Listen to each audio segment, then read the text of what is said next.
que seguir y sigan la de @RafaelPolán, que es un historiador, está con nosotros el día de hoy, y vamos a hablar de el hombre que inventó... A ver, ¿alguno de ustedes ha estado en un negocio piramidal? Yo sí, como a los 18, 19 años, y lo voy a decir tal cual, me chingaron. De piramidal, yo era la única de la pirámide, la única que soltó el dinero fui yo, y me chingaron. Creo que eso ya ha cambiado, eso espero. A ver, ¿quién inventa el negocio piramidal, mi querido Rafael Polán? Hola mi queridísima Fer, pues hoy les voy a contar una historia interesantísima. La historia del hombre que inventó el fraude piramidal, un italiano llamado Carlo Ponzi. Es una historia bien interesante porque a pesar de que es un fraude que lleva más de un siglo, pues sigue bastante presente en nuestra sociedad. Entonces, vamos a ver dónde nace la historia de este fraude en el que han caído tantas y tantas personas. Y es una historia bien interesante porque Carlo Ponzi nace en Rávena, Italia, el 3 de marzo de 1882, y hay dos versiones bien distintas sobre su infancia. Hay algunas personas que lo describen como un estudiante trabajador, como un joven muy ambicioso, como un buen muchacho, pero hay otras versiones que dicen que Carlo Ponzi era una persona bastante conflictiva, que era un vago, que sí iba a la universidad, pero que se la pasaba jugando cartas, apostando y que sus papás estaban hartos de él. Y deciden mandarlo a Estados Unidos. Y bueno, si nosotros nos ponemos en medio de estas dos versiones, que son polarizadas, pues queda un estudiante de la Universidad de Roma que ama las fiestas, que ama el dinero. ¿Saben? No es ni tan bueno ni tan malo. Él va a ir eligiendo su camino y va a elegir hacer cosas malas, ¿no? Pero en este entonces, bueno, el papá que era un modesto cartero, pues hace un esfuerzo terrible para mandarlo a Estados Unidos, pensando que Carlos se iba a convertir en un hombre de bien, porque sabía que era muy ingenioso, pero no era una persona particularmente dedicada. El problema es que Carlo no pudo pues conseguir trabajo porque no hablaba inglés, solo pudo conseguir empleos con salarios muy bajos. Era ayudante donde podía, trabajaba lavando platos, poco a poco va a ir aprendiendo el idioma y cuando ya lo domina y empieza a ganar pues medianamente bien, su ambición empieza a despertar porque veo que otras personas hacen más dinero y se da cuenta que le va a ser más difícil de lo que él pensaba y se va a vivir a Canadá pensando que ahí va a ser más fácil hacer una fortuna. El problema es que no le gustaba mucho trabajar y lo van a terminar arrestando en 1907 porque trató de falsificar un cheque y bueno, lo van a enviar a prisión. Y cuando sale, se regresa a Estados Unidos y empieza a ganar dinero ayudando a otros italianos. Él decía que los ayudaba a entrar a Estados Unidos y que él era casi que millonario, ¿no? Y que ahí se vivía una época de bonanza. En parte era cierto, porque los Estados Unidos habían aprovechado muy bien las condiciones que se vivían en Europa después de la Primera Guerra Mundial, que luego les hablo de la Primera Guerra Mundial, que hay historias verdaderamente interesantes, y poco se habla de esto, ¿no? De que había muchos inmigrantes que estaban enviando dinero a sus países de origen, y Ponzi es cuando se da cuenta que se puede aprovechar de esta situación y se puede aprovechar de esta gente que va a enviar dinero a su país porque están destrozados, vienen de una gran crisis, de una gran guerra y bueno, ¿no? Y lo que les falta, porque ahí les viene la Segunda Guerra Mundial. Y Carlo, como todo estafador, es bastante carismático, le resultaba muy fácil envolver a la gente. Él va a fundar una empresa y se va a dedicar a comprar bonos. Se va a empezar a involucrar con la bolsa. Va a ser una especie de intermediario. Los va a vender 2 o 3 veces su valor. Pero hasta aquí todo legal. Esto de comprar y revender no era tan ilegal. Pero se va a ir haciendo de una cartera de clientes y les va a ir prometiendo pues más beneficios, más ganancias, sobre todo si invitaban a más personas.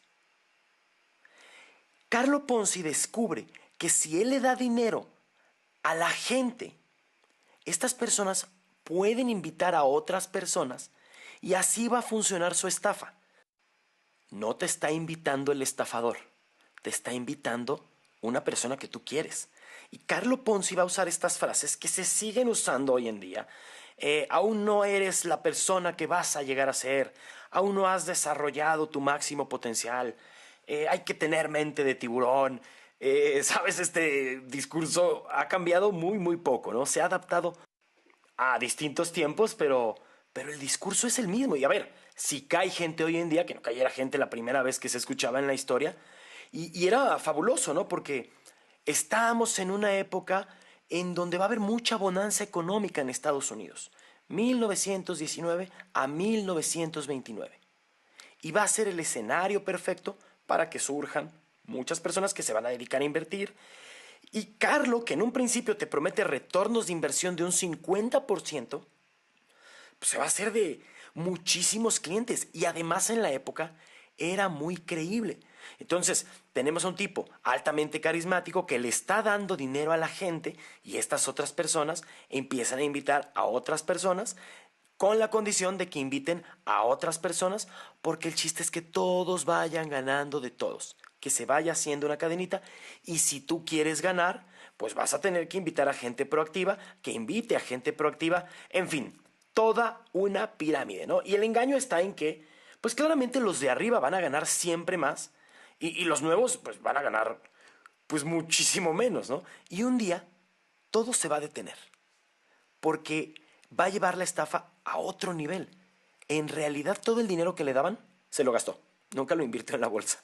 Entonces, como dicen en México, pues se va a ir jineteando el dinero porque invitaban a nuevas personas, él le daba dinero a los de arriba con ese dinero, pero va a ir gastándose la mayor parte del dinero que va recibiendo. Y eventualmente, como ya vimos que en esta estafa el de abajo siempre va a ir ganando más, pues el dinero que va a ir entrando siempre va a ser menos y empezaron los problemas. Porque empezó a deber más de lo que entraba. Ya debía millones de dólares de la época. Y se arma un escándalo porque muchos de sus clientes se empiezan a manifestar afuera de sus oficinas. Y Carlo, fíjense cómo es la personalidad del estafador. Pensaban que se había desaparecido y de pronto lo ven llegar con café y donas para todos los que estaban ahí afuera. Habló con cada uno, se empezó a reír de las acusaciones, les dijo que, a ver, sí, les debo casi 4 millones de dólares, pero yo tengo casi el doble. Y de hecho empezó a firmar cheques y se los empezó a dar todos. Y les dijo, a ver, les voy a dar un adelanto porque en realidad ha habido unos problemas administrativos, pero, no, hombre, ustedes no se preocupen. Y la prensa, claramente después de este escándalo, pues empieza a fijar en él. Los clientes se quedan tranquilos, pero pues ya cuando el caso llega a la prensa, se empiezan a investigar las acusaciones y descubre un señor que se llama Clarence Barron que Ponzi únicamente tenía en el banco $25,000 de los millones que le debía a todas las personas que habían invertido con él. Y ahí se le acabó el negocio. Se acabó la posibilidad incluso de que entrara más gente y recuperara lo invertido. O sea, no tenía cómo pagar. Y fíjense, durante el juicio se va a portar encantador. Va a saludar a la prensa, va a saludar al jurado, va a saludar a los estafados y lo van a condenar únicamente a 9 años de cárcel, pero solo va a cumplir 3 años. Lo van a dejar en libertad y los estafados pues estaban furiosos. Se va a ir a juicio de nuevo y lo van a volver a encerrar, pero luego lo van a dejar en libertad condicional. O sea, el tipo era una persona verdaderamente encantadora. Y perdón por hacer énfasis en esto, Fernanda, pero de verdad, los estafadores son encantadores. Son personas sumamente carismáticas. Y algo de lo que contaban las víctimas de Carlo Ponzi, las víctimas de otros estafadores que incluso hemos platicado aquí, de Víctor Lustig, el hombre que vendió la Torre Eiffel. Bueno, estos estafadores todos tienen una habilidad para engatusar a la gente, pero las víctimas coinciden en que hay algo en el fondo de ellos que les dice desconfía, pero están hipnotizados. No te atreves a decirle que no. Entonces, una de las grandes lecciones que hay que sacar de la historia de Carlo Ponzi, confía en tu instinto. Pero bueno, ¿cómo va a acabar la historia de este señor? Ponzi ya estaba en la bancarrota, va a violar su libertad condicional y se va a ir a vivir a Florida. Y va a tratar de hacer de nuevo su estafa, pero ya era muy famoso. Ya dentro del círculo de las personas que podían invertir dinero, pues ya sabían que este señor era el famoso estafador. Y fíjense, de hecho, lo van a terminar arrestando en Texas y ni siquiera era la misma persona. Se había rasurado la cabeza, no tenía pelo, estaba totalmente calvo, se había cortado el bigote porque Carlo Ponzi usaba bigote, pero aún así su fama como estafador ya lo precedía. Y lo van a encerrar de nuevo y ya no va a salir. No va a salir hasta 1934 y se va a encontrar con dos terribles cosas. La primera es que Estados Unidos, el Estados Unidos que él conoce, ya no existía. Ya era la época de estos famosos bandidos de bancos. La gente ya no tenía dinero. Esta situación que habían creado con la economía les había explotado. Es la famosa Gran Depresión de 1929. Y si no hay gente con dinero, pues ¿a quién le vas a hacer las estafas? La economía, cuando él sale, apenas se está levantando. Apenas había trabajo. De hecho, se va a quedar en Italia y va a tratar de volver a Estados Unidos. No puede y decide regresar al continente. Consigue trabajo en una aerolínea brasileña y se va a ir a Brasil, y cuando está en Brasil explota la Segunda Guerra Mundial y nunca puede volver a casa. No encontró trabajo en Brasil y empezó a vivir de la caridad. Y lo último que supimos de Carlo Ponzi es que muere en Río de Janeiro en 1949 en una institución de caridad, sumido en la más absoluta pobreza. Pero dejó un terrible legado: la estafa piramidal. Y ahí queda la historia, mi querida Fer. Ah, pues ahí está. Empieza con un defraudador. Bien lo dijiste. Después de defraudar 20 millones de dólares, pues ahí te encargo. Con razón, ¿tú, productor, has pertenecido al negocio piramidal? ¿Y cómo te fue? ¿También te chingaron? ¿Y tú, Rubén? También te chingaron.